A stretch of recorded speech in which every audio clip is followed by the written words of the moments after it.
পান গাছ।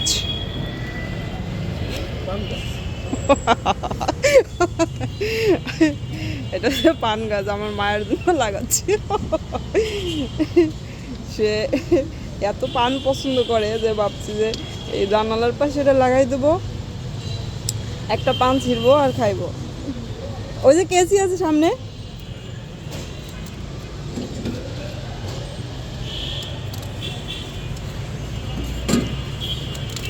ইয়ার রাব্বির কি খবর রে?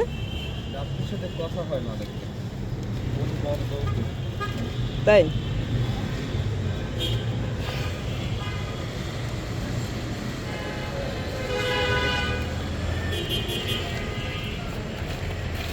আহ বয়স হয়ে গেছে অনেক, হ্যাঁ অনেক বয়স হয়ে গেছে, কি পান গাছটা?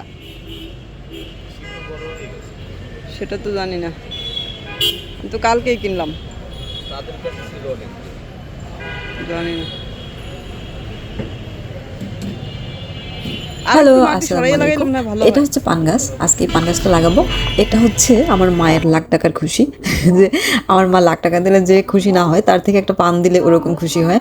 যার কারণে নার্সারিতে গিয়ে আমার এই পান গাছটার দিকে চোখ গেছে। তো যখনই নার্সারিতে এই পান গাছটা দেখলাম, আমি সাথে সাথে গাছটা নিয়ে নিলাম। কারণ আমি অবশ্যই আমার মাকে পান খেতে উৎসাহিত করি না, কারণ ডাক্তার তাকে পান খেতে বারণ করেছে, কিন্তু সে লুকাই লুকিয়ে পান আনে। তো হচ্ছে ভাবলাম যে একটা পান গাছ নিয়ে জানালার পাশে লাগাই রাখবো, কিন্তু জর্দা চুন এসব খেতে বারণ করবো। পান গাছটা দেখেই সে অনেক অনেক অনেক হ্যাপি হয়ে যাবে। যাই হোক, কিন্তু এই পান গাছ কীভাবে লাগাতে হয় এটা আমি জানি না, পান গাছে কী সার দিতে হয় তাও জানি না। যদি কারো জানা থাকে তাহলে প্লিজ কমেন্ট করে জানাবেন যে পান গাছের পরিচর্যা কীভাবে করতে হয়। আর হচ্ছে আমি এভাবে একটু মানে কি বলে এটা, সবজির খোসা ছিল, ওটা মাটির সাথে মিশাইয়া তারপরে হচ্ছে গিয়া পান গাছটা এভাবে লাগাচ্ছি।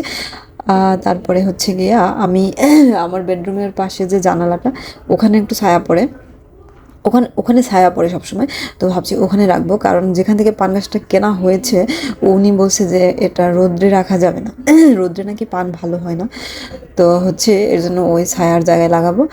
আর ওটা জানালার পাশে যদি হয় তাহলে আমার মায়ের জন্য সুবিধা হয়, সে একটা পান ছিঁড়ে সাথে সাথে খেয়ে, মানে যখনই তার পানের তৃষ্ণা লাগবে তখনই সে পানটা খেয়ে নেবে। এই হচ্ছে আমার মানে তাহাকে খুশি করার একটা মানে উপায়। তো যদিও জর্দা দিয়ে পান এখন আর খেতে দেয় না, তো যার কারণে সে খুবই মানে বিরক্ত যে পান খেতে পারে না ঠিকঠাকভাবে। আমি যখন থাকি না তখন সে লুকাই লুকাইয়ে পান মানে আনায়, যার জন্য আমি হচ্ছে গিয়ে এই ব্যবস্থাটা করে দিলাম। আর ওই দিকে হচ্ছে আমার যে, আর এই হচ্ছে আমার বেডরুমের জানালা, এখান থেকে হচ্ছে কি আমি পান গাছটা এখানে লাগাবো ভাবছি, কারণ এখানে সব সময় ছায়া পড়ে। এই যে দেখেন পাশের যে জানালাটা, ওখানেও পাশের বাসার যে জানালা ওখানেও ওরা অনেক গাছ লাগিয়েছেন। এই হচ্ছে পুরো পেছনের দিকটা। এখানে অনেক জায়গা আছে, অনেক কিছু লাগানো যেতে পারে, কিন্তু আসলে কিছু গাছ লাগালেই তো হবে না, পরিচর্যা করতে হয়। থ্যাংক ইউ, সবাই দোয়া করবেন আমার পান গাছটা যেন সুন্দরভাবে হয়, আমার মায়ের ইচ্ছাটা যেন ভালোভাবে পূরণ করতে পারি। আল্লাহ হাফেজ।